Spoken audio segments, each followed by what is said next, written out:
dia da Copa, dia 15 de junho, e hoje foi um dos dias mais equilibrados, na minha opinião, da Copa do Mundo. Teve empate, teve jogo muito equilibrado em comparação com ontem, dia 14, que teve goleadas históricas. De resumo, hoje foi o dia mais equilibrado, sem sombra de dúvidas. E se você não viu nenhum dos jogos de hoje porque não te interessou, mas você quer saber pelo menos um pouquinho, então assiste comigo hoje que eu vou te mostrar tudo como foi. E Espanha contra Cabo Verde era um dos jogos onde todo mundo pensava que a Espanha ia destruir, que nem a Alemanha fez ontem. Porém, foi muito pelo contrário. A Espanha até destruiu, mas não conseguiu abrir o placar. Eu trouxe uma estatística aqui da SofaScore com 74% de passes de bola e 27 finalizações dos espanhóis. Porém, sabe por que não conseguiram fazer gol? Porque tinha uma muralha. Vozinha, era a muralha verde, aonde os espanhóis não conseguiram abrir essa muralha.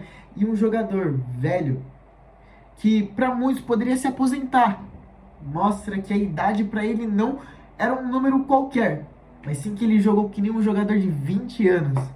Vozinha, jogador que não era muito conhecido, 50 mil seguidores só, chegou a 1 milhão em apenas, exatamente, em apenas 3 horas.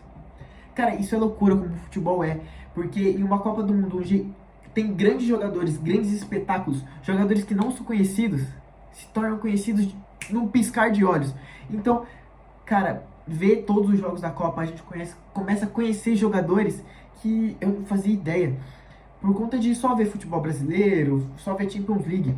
E, sério, se você tem a oportunidade, para ver esse Cabo Verde, porque eles são muito bem treinados. E eu acho que pode ser uma zebra nessa Copa do Mundo, juntamente com o Japão. Mas é muito mais zebra que o Japão, tá? Só pra deixar muito claro. E, cara, Cabo Verde jogou o que precisava jogar. Retrancou. Precisava de um ponto, era uma seleção muito difícil enfrentar a Espanha. Ele retrancou, falou, ó, cara, a gente não vai conseguir no ataque. A gente pode jogar no contra-ataque, mas vamos retrancar. Retrancaram e tinha uma muralha para parar. Os zagueiros de Cabo Verde eram muito sólidos, assim. Então chegava a bola aérea, chegava a bola rasteira. E eles controlavam a partida, falando, eu tô aqui. Lamine Yamal entrou. Lembrando que Lamine Yamal está lesionado, ou estava lesionado, não deu para saber.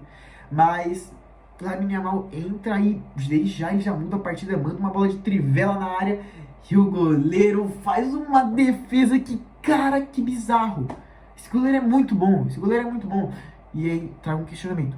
Se o goleiro dessa idade, 42 anos, se eu não me engano, está na Copa do Mundo, por que o Fábio não está e o Ederson está? Questionamento para sua cabeça aí. Então, esse foi o jogo de Espanha contra... contra Cabo Verde. Esse foi o jogo. Vamos pro próximo. Bom, vamos pra Bélgica e Egito. Para muitos, principalmente para mim, Bélgica ia ganhar, porque se o Brasil ganha do Egito, qualquer um ganha do Egito. Do jeito que a gente tá, desculpa. Porém, foi um jogo muito equilibrado, tá? E eu trouxe alguns resultados aqui de estatísticas. Foram 15 finalizações para a Bélgica, 14 para a Espanha. Não, 14 para o Egito. 15 faltas contra 15 faltas, muito igual. A porcentagem de passes também foi 64% para a Bélgica e 46% para o Egito. Foi um jogo muito equilibrado, provavelmente o mais equilibrado que teve, em questão de estatística, em questão de chutes ao gol, em questão de defesa, em questão de desarmes, mostrando que, cara, hoje, no dia de hoje, foi o mais equilibrado e que as seleções, mesmo que pequenas, né, que não ganharam Copas, ou que não são europeus, que não são da América, são muito equilibradas, assim, se a gente for ver bem. Posso estar falando coisa da minha cabeça, mas pelo que eu tô vendo, tem muitas seleções que são equilibradas, assim, que eu acho que se o Brasil pega um Egito, a gente ganha. Mas também que tem um certo equilíbrio, sabe? Que nem a Bélgica teve um certo equilíbrio, assim. O que fez com que... Tava torcendo pro Egito, tá? Só pra deixar muito claro. O Egito tava dominando a partida em certo ponto, depois a Bélgica dominava, depois o Egito dominava. Mas o que foi o ponto crucial pra mim foi a entrada do Lukaku. Ele fez uma movimentação dentro da área, pum, meio que chutou, mas não chutou. Foi o zagueiro do time do Egito que acabou fazendo gol contra. Infelizmente, droga, tava torcendo muito pro Egito. Mas eu odeio o jeito da Bélgica. Chocolate belga é pra lá. Mas a Bélgica conseguiu abrir o placar e ficando 1-1, um empate muito amargo, assim, até pra mim que não sou torcedor do Egito, não sou torcedor da Bélgica, graças ao bom Deus, mas mostrando que a Bélgica pode e tem um equilíbrio e pode chegar muito forte nessa Copa do Mundo, com os seus reservas, com o Lukaku. Talvez ele possa gravar para ser titular na próxima partida, não tô aqui cravando, mas talvez, provavelmente, talvez ele chegue e mostrar que a gente tem que se atentar a alguns jogadores do Egito, tá? Eu gostei muito da atuação do goleiro, porque, cara, o goleiro foi muito bem. Ele fez grandes defesas. Hoje foi um dia dos goleiros, tá? Grandes defesas, grandes espetadas, assim, que ele pulava de mão trocada, pulava de mão, sabe? Bom goleiro, sabe? Acho que a gente, pro futebol brasileiro, a gente devia pegar técnicos, né? Diretoria, pegar jogadores desses times, dessas seleções pequenas, pra tentar contratar, porque tem muitos jogadores muito bons, sabe? Então é de se analisar. De resumo, jogo muito equilibrado novamente. Cara, um jogo, pá, que goleada, mas foi um jogo muito bom de assistir, tá?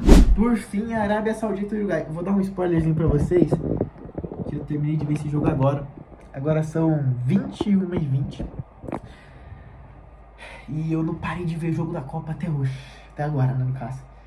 E esse pra mim foi o melhor jogo, tá? A Arábia Saudita foi lá, fez o gol dela.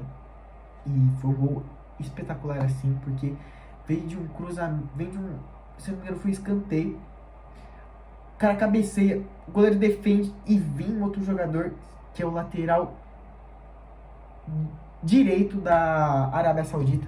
Vai lá, faz o gol, aquele gol tipo, meio que de 9, assim, de rebote. Matador.